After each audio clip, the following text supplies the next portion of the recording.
Every promotion that we get from God must come with a requisite test. A test must be passed for you to attain to a place of firmness. Good morning, you're welcome to Daily Dose, and I bring you a word from the Lord from 1 Peter chapter 5 and verse 10. And it's worthy of note to know that Peter was one of the most practical, or one of the people who was close to Jesus Christ, had quite a number of experience that got a lot of people talking, or still get people talking in different form or in different shape. But here in 1 Peter 5:10, it says, "But after you have suffered for a little while." So the reason why I'm giving you a bit of a background is to tell you how much he knows about all the things he wrote in 1 Peter and 2 Peter. It says, "But after you have suffered for a little while, the God of all grace, who calls you to share his eternal glory in union with Christ, will himself perfect you and give you firmness, strength, and a sure foundation."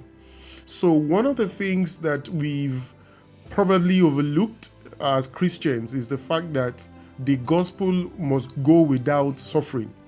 And that's why you see, I don't think there is any, let me not say that, but you see most pastors will say most of the prophetic word are all good prophetic word. But in those prophetic word is that there is suffering in it. And every single person must come to the point where every promotion that we get from God must come with a requisite test. A test must be passed for you to attain to a place of firmness. And that's what Apostle Peter was trying to say here. He says, after a little while, after you have suffered a little while, and that suffering is that God is removing impurities on the inside of you. If there is instability on the inside of you, God wants to be committed to remove those things so that you don't self-destruct. It says, then you will, the God of all grace, who calls you to share his eternal glory with the union with Christ, will himself perfect you and give you firmness. So when those impurities have left, he will perfect you and stabilize you. And that's where we know that, we've gained what is called an inheritance in God. An inheritance in God is not materialistic. It is not money. It is not wealth as we know it. It is bigger things than wealth. It is bigger things than money or riches of this world.